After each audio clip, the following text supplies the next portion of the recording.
crê na eternidade? Amém? Então, que você possa ir morar na eternidade com Ele.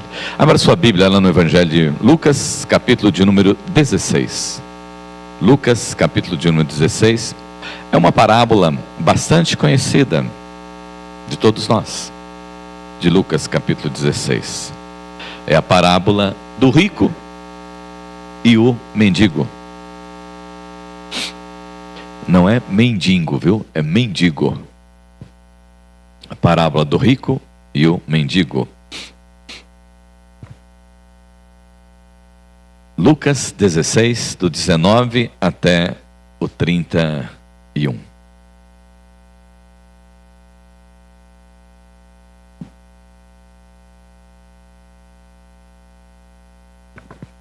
Com reverência, preste bastante atenção na leitura, se você estiver com a sua Bíblia, um pouco diferente da minha, mas preste bastante atenção.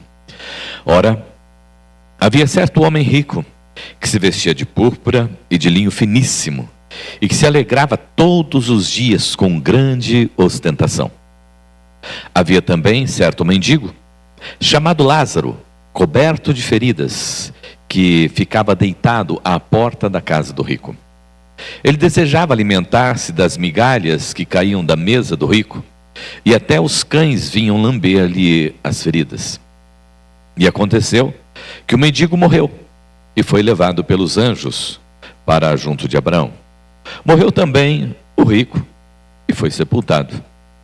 No inferno, estando em tormentos, o rico levantou os olhos e viu de longe Abraão e Lázaro junto dele. Então, gritando, disse: Pai Abraão, tenha misericórdia de mim, e mande que Lázaro molhe a ponta do dedo em água e me refresque a língua, porque estou atormentado neste fogo. Mas Abraão disse: Filho, lembre-se de que você recebeu os seus bens durante a sua vida, enquanto Lázaro só teve males. Agora, porém, ele está consolado aqui, enquanto você está em tormentos. E além de tudo, grande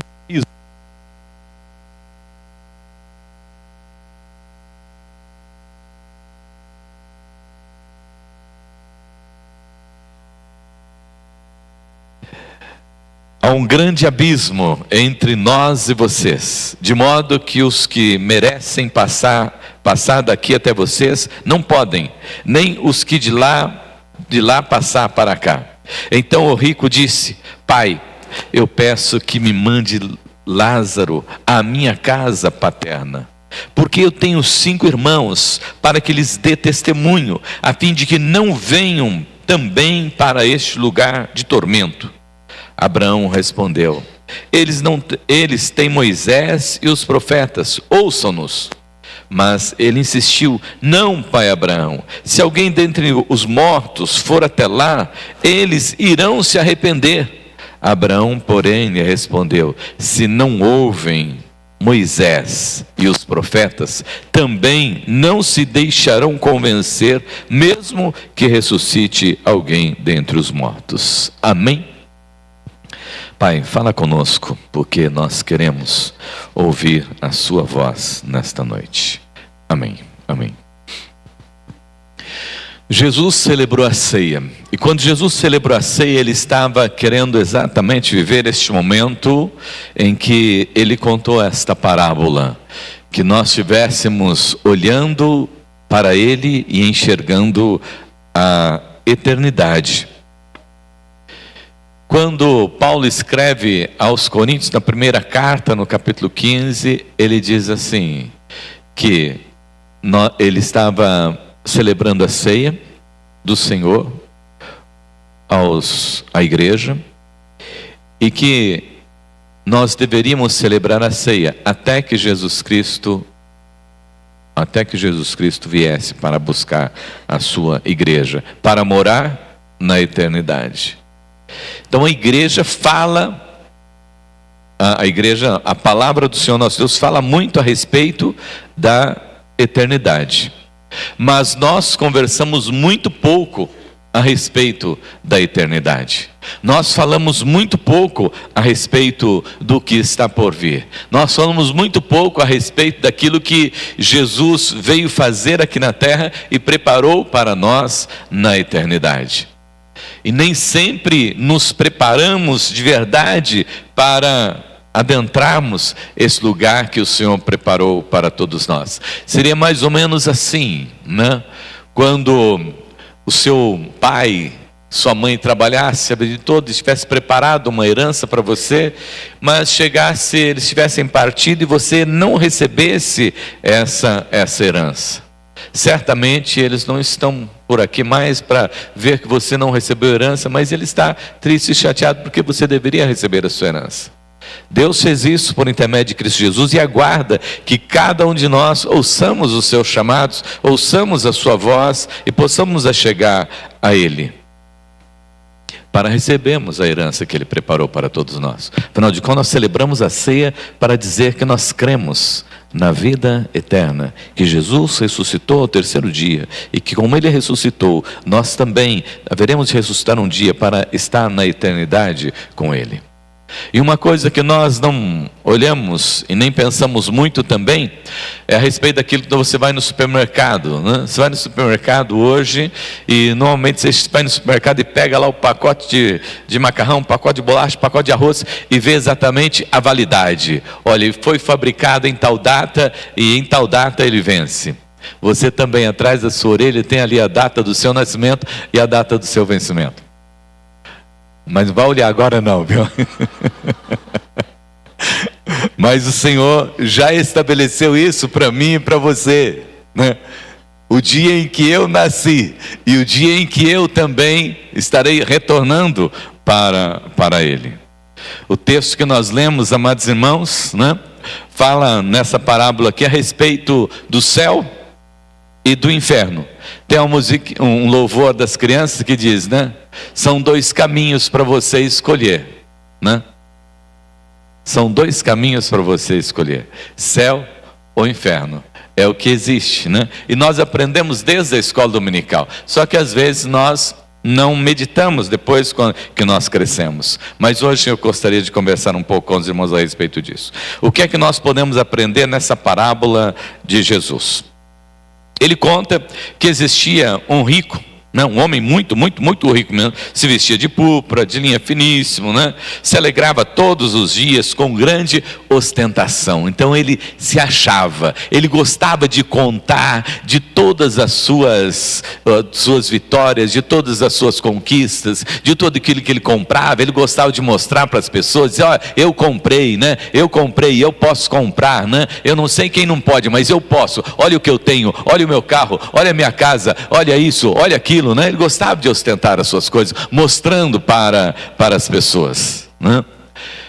E Jesus sempre aborda a questão do rico, porque o rico ele tem dificuldade para se render aos pés de Cristo Jesus, porque o seu coração se ocupa tanto das coisas deste mundo, tanto das coisas dessa vida, que não sobra tempo para ele buscar a presença de Deus. Ele se orgulha tanto daquilo que ele tem, que ele não consegue enxergar e ver a miséria que está vivendo o outro. E isto era exatamente o que acontecia com este homem. Existia o Lázaro, que era um miserável. Jesus disse que ele ficava exatamente bem na porta da casa daquele homem. Era um contraste, né? A riqueza e a pobreza ali. E Lázaro ainda, né, diante do seu sofrimento, diante das suas lutas, e por estar ali na rua, sem os devidos cuidados pela sua própria vida, ainda tinha suas feridas, né? E quem cuidava e quem era o médico das suas feridas eram os cães que lambiam as suas feridas. Então era alguém realmente numa situação muito deplorável, enquanto existia um homem muito rico ali do lado. Jesus coloca essas duas pessoas e esse contraste ali, né? E nesse contraste nós já podemos enxergar, né, o céu e o inferno. Mas o que é que nós temos a aprender nessa parábola? Primeiro, todos um dia vão morrer. Já ouviram aquela expressão? Ninguém vai ficar para a semente. Ninguém fica para a semente, né? A morte é inevitável. né? Não tem como evitar a morte. E também ela é intransferível. Não tem como eu dizer assim: ô irmão, você não quer morrer no meu lugar, não? Ó, eu estou aqui com a minha senha, você não quer ir na minha frente, não? Não tem como. E nem eu dizer, eu gostaria de morrer no seu lugar, né? E quem fala se arrepende, né? Quem fala se arrepende, né? Porque aconteceu naquele funeral daquele homem, que a mulher estava chorando e lamentando a morte do marido, dizendo: oh, você foi, leva-me com você, leva com você, me leva com você. Quando chegou lá no cemitério, na hora de sepultar, ela foi jogar a flor lá em cima do caixão do marido, ela caiu lá dentro do buraco. Quando ela caiu lá, ela falou: me tira daqui, me tira daqui. Aí disse: mas você não estava querendo ir com ele, né? Então, quando se fala ainda, não é de coração, não é só, né, para impressão. E é intransferível, né? Não dá para morrer no lugar do outro, nem trocar a senha, né? Porque o seu dia ele já está determinado. Fica tranquilo, né? Às vezes você fica doente, você fica assim: é agora que eu vou morrer. Não, fica tranquilo, você não vai morrer antes do dia, de forma nenhuma. Você já tem o seu dia lá determinado. Abra sua Bíblia em Jó 14:5. Jó está antes do livro de Salmos. Jó 14:5. Abra lá. Eu quero que você leia esse versículo. É lógico que a tradução é diferente, né? Mas eu gostaria...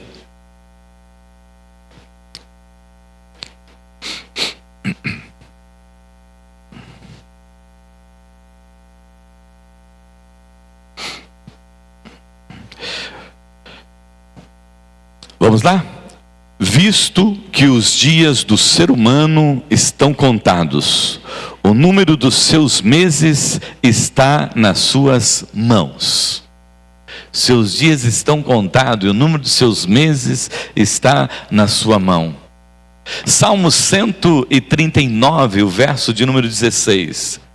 Os seus dias estão contados, seus dias estão determinados. Salmo 139, o verso 16. Também é um texto bastante conhecido de todos nós, e ele diz assim: os teus olhos viram a minha substância ainda informe, e no teu livro foram escritos todos os dias, todos os meus dias, cada um deles escrito e determinado, quando nenhum deles ainda existia. Os seus dias, né, foram escritos e já foram determinados pelo Senhor nosso Deus. Isso quer dizer que não pode ser mudado de maneira alguma. Amém? E agora vamos lá no Novo Testamento, lá em Hebreus.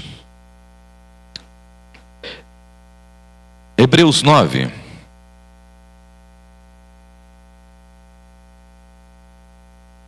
Hebreus 9, o verso de número 27.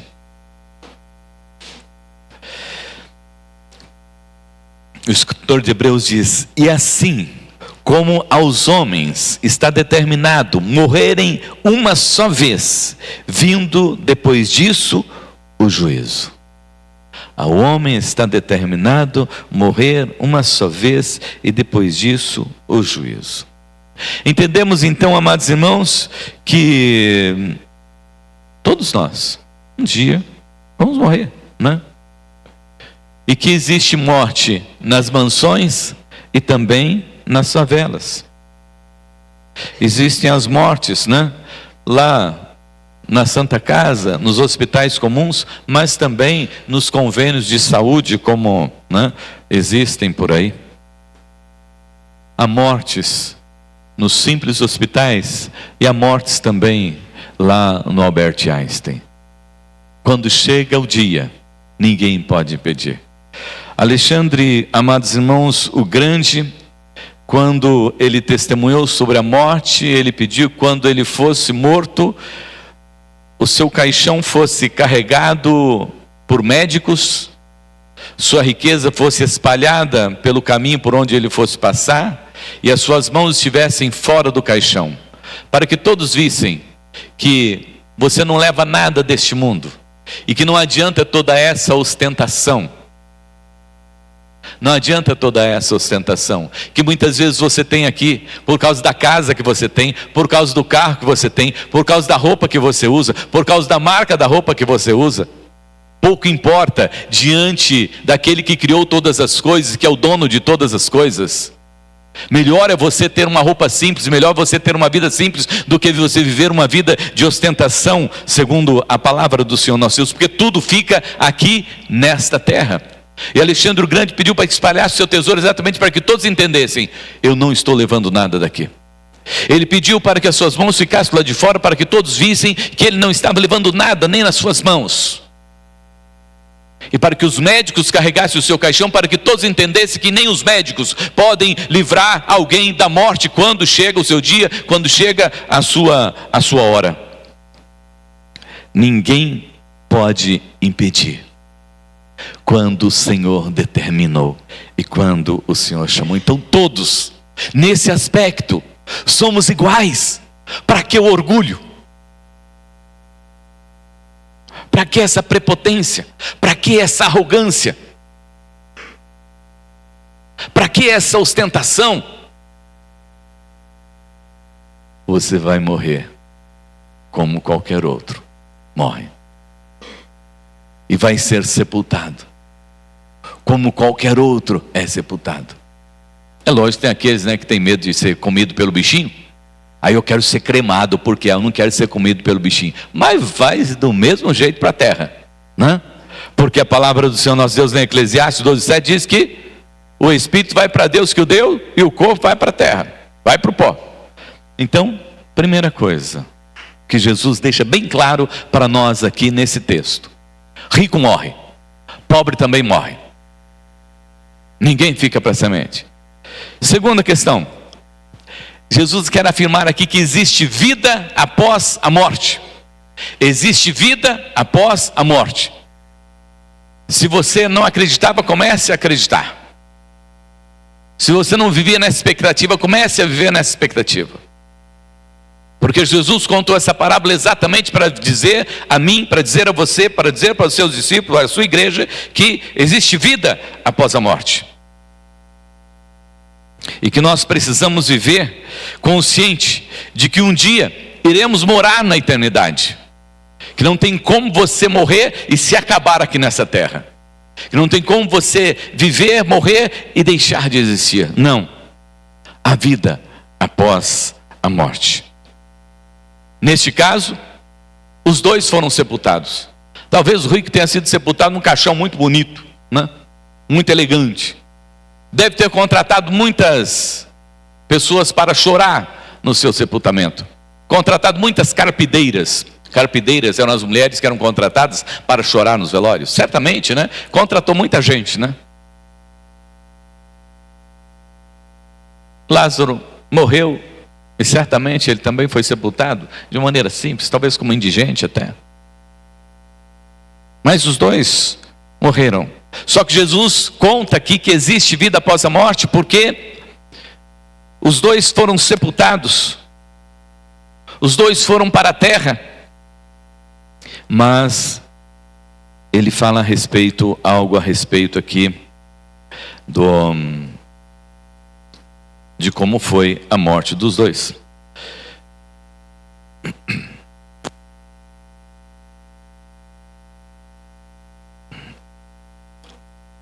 Lá no versículo de número 22, abra sua Bíblia aí, Lucas 16, 22. E aconteceu que o mendigo Lázaro morreu e foi levado pelos anjos para junto de Abraão. Quando alguém que é do Senhor morre, os anjos se movimentam lá nos céus. Jesus está dizendo isso, quando um servo de Deus morre, os anjos se movimentam lá nos céus. Porque ele vem, Ele vem para buscar esse que pertence ao Senhor. Por que motivo? Aí eu já citei lá em Eclesiastes 12:7, O pó para o pó e o espírito a Deus que o deu. Então os anjos levam para o Senhor. Mas o corpo vai para a terra.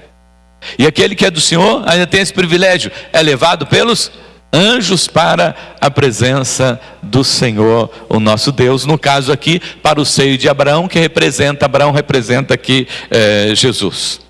Mas, quando ele fala a respeito do rico, o rico foi sepultado. O rico foi para a sepultura, bonita, túmulo lindo, que ele construiu com o seu dinheiro, né? Porque ele tinha muito dinheiro, então podia ter um túmulo bonito, né? Então, primeiro ponto, todos vão morrer. Segundo, há vida após a morte. Há vida eterna. E terceiro,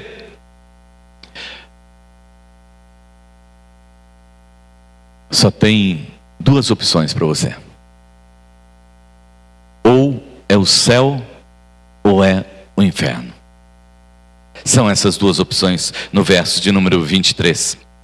No inferno, estando em tormentos, o rico levantou os olhos, viu de longe Abraão e Lázaro junto dele.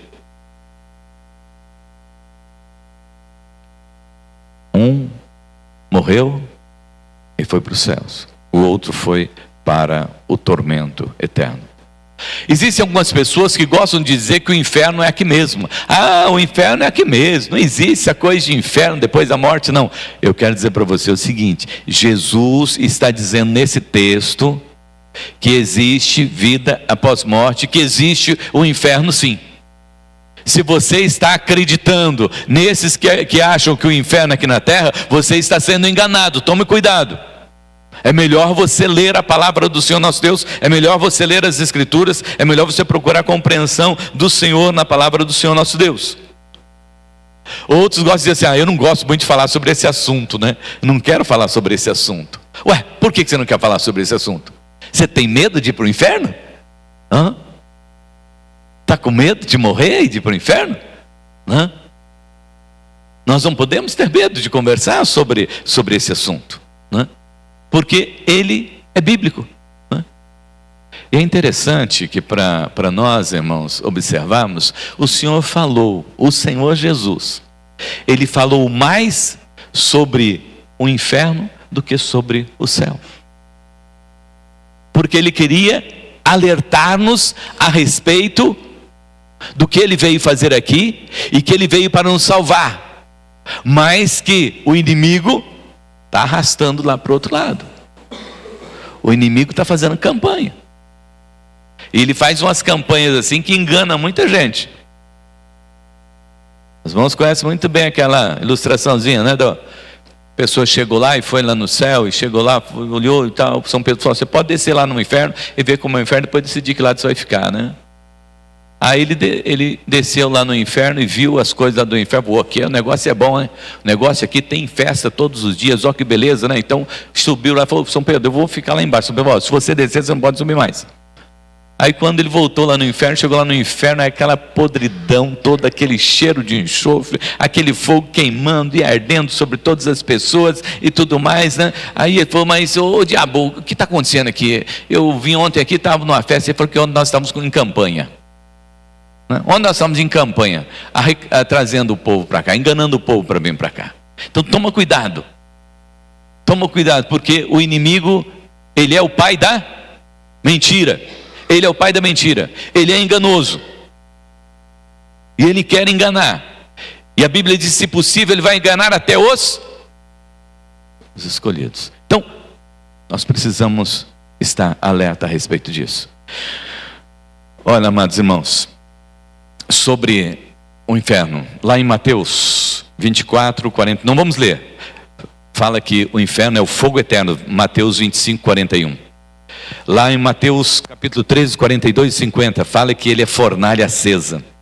Lá em Apocalipse 14, 10, fala que é o fogo e enxofre. Lá em Apocalipse 20, 15, é o lago de fogo que queima. Lá em Apocalipse 2:11 fala que o inferno é a segunda morte. Lá em Tessalonicenses 1:10 diz que o inferno é a ira vindoura. Então veja quantas citações existem a respeito do inferno na Bíblia. Quantas referências a respeito do inferno. E aqui nesse texto nós vamos observar que no verso de número 24, né? Ele diz lá: e mande que Lázaro molhe a ponta do dedo em água e me refresque a língua, porque estou atormentado neste fogo. Na ilustração que Jesus conta aqui do rico e Lázaro, o rico conhece que esse lugar é um lugar de tormento e é um lugar onde o fogo queima constantemente. Segunda coisa que Jesus comenta nesse texto aqui é que não existe ligação comunicação de um com o outro. Há um abismo entre o céu e o inferno. Não tem como se comunicar. Não tem como. Então o que nós temos que aprender, amados irmãos? Não existe purgatório. O que é o purgatório? O purgatório é aquele lugar onde as pessoas acreditam que eles vão, e aí depois fica um monte de gente que acendendo um monte de velhinha para ele, para iluminar o caminho dele, né? Fazendo um monte de rezas aqui para tentar tirá-lo do purgatório e mandar lá para o andar de cima. Isso não existe. Jesus está dizendo nesta parábola que não existe isso. Você vai receber aquilo que você fez enquanto você está vivo. Depois que você morrer, não tem mais ninguém para fazer nada por você, porque o sangue do Cordeiro Jesus Cristo te lava e purifica, enquanto você pode confessar os seus pecados, enquanto você pode dizer dos seus pecados a Ele. E outra coisa, quem for para lá, vai ficar também para sempre, por toda a eternidade. Não existe comunicação. Essa conversa, agora vem uma outra conversa, né? Essa conversa de consultar os mortos, isso aí não existe. Jesus deixa bem claro aqui também nesse texto. Não existe conversa entre morto e vivo. Quem está morto, está morto. Quem está vivo, está aqui neste mundo. Não tem como, o fulano morreu, mas ele mandou uma mensagem para você. Quem morreu não manda mensagem coisíssima nenhuma. Existe um abismo entre um e outro. Não tem comunicação. Não há comunicação entre um lado e outro. Não existe. Existe um abismo, versículo de número 26. E amados irmãos, sobre o céu, Jesus fala muito pouco. Lá em João 14, né? Verso de 1 a 4, ele diz: na casa do meu pai há muitas moradas, se assim não fosse, eu não vou teria dito, vou preparar-vos lugar. Então Jesus diz: olha, tem também o céu, a eternidade está preparada, né? Para aqueles que confiam em mim. É a casa do meu pai. Agora é claro que João, né? O Senhor nosso Deus, para deixar assim uma visão maior a respeito da eternidade para nós, né? E para nos animar um pouco mais, ele levou João lá para a ilha de Patmos, né? E no capítulo 21 e 22 de Apocalipse, ele fala a respeito do céu. Ele fala a respeito das moradas eternas. Ele fala a respeito da glória do Deus Todo-Poderoso. E hoje é isso que eu quero falar com você. E eu vou concluir agora. Você crê na eternidade? Agora vem a segunda pergunta: onde você vai passá-la? Onde você vai passar a eternidade? O fato é, amados irmãos, que a decisão precisa ser tomada em vida. É hoje. Existia um rabino que dizia o seguinte: aceite Jesus somente quando estiver próximo o dia da sua morte. E ele falava para as pessoas: aceite Jesus só no dia em que estiver próximo da sua morte. Aí a pessoa fala assim: mas eu não sei que dia eu vou morrer. Então aceita hoje, porque você não sabe o dia de amanhã. A decisão precisa ser tomada em vida. E como foi, amados irmãos, desde a vinda de Cristo Jesus, nós tivemos que crer por intermédio dos profetas. Tivemos que crer por intermédio da pregação de Cristo Jesus. Jesus conta aqui que o rico ainda pediu para que ressuscitasse alguém para vir pregar aqui para os seus familiares, porque ele tinha 5 irmãos e ele não queria que seus 5 irmãos fossem arder com ele lá no inferno. Aí o que foi que o Senhor disse para ele? Eles têm Moisés e os profetas. Eles têm Moisés e os profetas. Então que eles acreditem na palavra que lá está. Eles acreditem na palavra que está sendo anunciada a eles. Porque ninguém vai ressuscitar para vir trazer uma palavra para ninguém. Então não fique esperando você. Ai, mas eu preciso de uma confirmação. Leia a Bíblia. Ah, mas eu tenho minhas dúvidas. Leia a Bíblia. Não fique aguardando nenhuma revelação, porque não vai vir nenhuma revelação para você, além do que já está aqui, tanto a respeito do céu, quanto a respeito do inferno. E não tem outro meio para você alcançar a salvação e a vida eterna, se não for por intermédio de Jesus Cristo. Se não for por intermédio de Jesus Cristo. Ele veio para derramar o seu sangue, para entregar a sua vida, para me resgatar do pecado, da morte e do inferno. Ele veio para resgatar você da morte, do pecado e do inferno. Ele veio para te resgatar e para que você possa estar participando desta ceia. E aí o cântico que nós entoamos com o Ministério de Louvor: tem um lugar à mesa para aquele que se arrepende dos seus pecados. Tem um lugar à mesa para aquele que se reconhece como pecador. Tem um lugar à mesa para aquele que se sente necessitado da graça e do amor de Deus. Tem um lugar à mesa para aquele que se arrepende dos seus pecados e entrega a sua vida a Jesus. Isso está escrito lá em João 3,16. Vamos lá? Vamos repetir juntos? Porque Deus amou o mundo de tal maneira que deu o seu Filho unigênito, para que todo aquele que nele crê não pereça, mas tenha a vida eterna. Você vai pregar para você mesmo essa noite. Vamos novamente.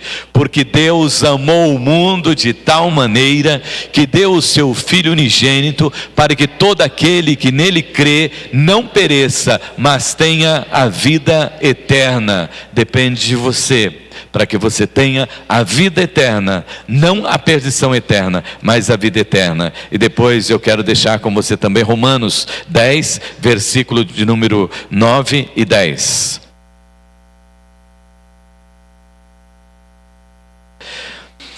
Se com a boca você confessar Jesus como Senhor, se com a boca você confessar Jesus como Senhor, e em seu coração crer que Deus o ressuscitou dos mortos, você será salvo.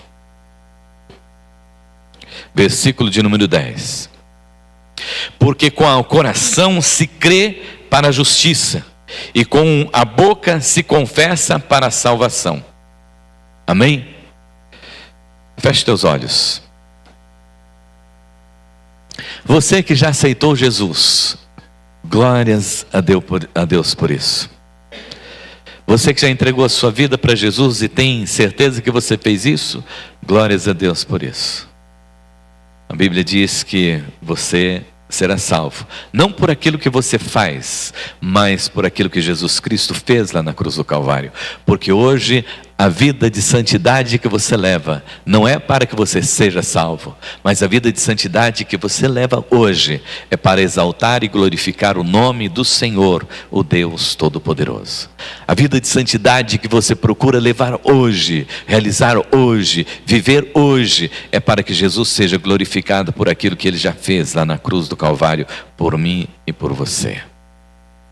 Se você já aceitou Jesus, glórias a Deus por isso. Viva em nova vida, viva a vida de santidade. Agora, se você não confessou Jesus ainda como único e suficiente Salvador, este é o momento para você entregar a sua vida para Jesus, para você confessar com os seus lábios e para você crer em seu coração que Jesus ressuscitou dentre os mortos, e você receber a salvação e a vida eterna. Se você já fez essa confissão, glórias a Deus. Se você não fez e quer fazer, este é o momento. Porque um dia Jesus virá para buscar a sua igreja. E quando Ele vier buscar a sua igreja, Ele vai dizer para aqueles que o confessaram: Vinde benditos de meu Pai, para herdar o reino eterno que está preparado desde a fundação do mundo para aqueles que crerem em mim. Feche seus olhos, permaneça na presença do Senhor. Se você já fez essa confissão, viva agora vida nova. Viva agora uma vida que exalta e glorifica o nome do Senhor. Viva agora uma vida que mostre que você não vive como rico ostentando, que você não vive como rico querendo ganhar este mundo, que você não vive como rico querendo conquistar todas essas terras, achando que você vai comprar a salvação e a vida eterna. Mas viva como um Lázaro, humilde, na presença do Senhor, o nosso Deus, sentindo-se sempre necessitado da graça e do amor de Deus, sentindo sempre o desejo de estar com o Senhor, de viver com o Senhor, para que você viva com o Senhor aqui nessa terra e possa depois desfrutar a eternidade. Porque a Bíblia diz que adianta o homem ganhar o mundo todo, mas perder a sua alma. Cuidado com o que você tem vivido, a forma com que você tem vivido, como você tem vivido, a quem você tem servido. Sirva ao Senhor. Se você não aceitou Jesus ainda, eu gostaria que você, aí no seu coração, você não vai ficar de pé, você não vai se manifestar, você vai se manifestar diante de Deus e vai fazer uma oração comigo agora, entregando a sua vida para Jesus. Você vai repetir essa oração aí no seu coração. Senhor Jesus, eu sou um pecador. Eu necessito da sua graça. Eu não quero perecer na eternidade, mas eu quero a salvação que o Senhor conquistou lá na cruz do Calvário por mim. E nesta noite, eu entrego a minha vida no teu altar. Confesso os meus pecados e digo, eu creio que o Senhor entregou a sua vida lá no Calvário por amor a mim, que o Senhor morreu pelos meus pecados, mas que o Senhor ressuscitou ao terceiro dia e que o Senhor está vivo e virá me buscar para morar com o Senhor na eternidade. Escreve, ó Deus, o meu nome no livro da vida, para que naquele dia eu me encontre diante do Senhor, junto com os salvos, para viver eternamente em Cristo Jesus. Amém. Amém. Glórias a Deus. Vamos, este momento para a ceia do Senhor. Quero convidar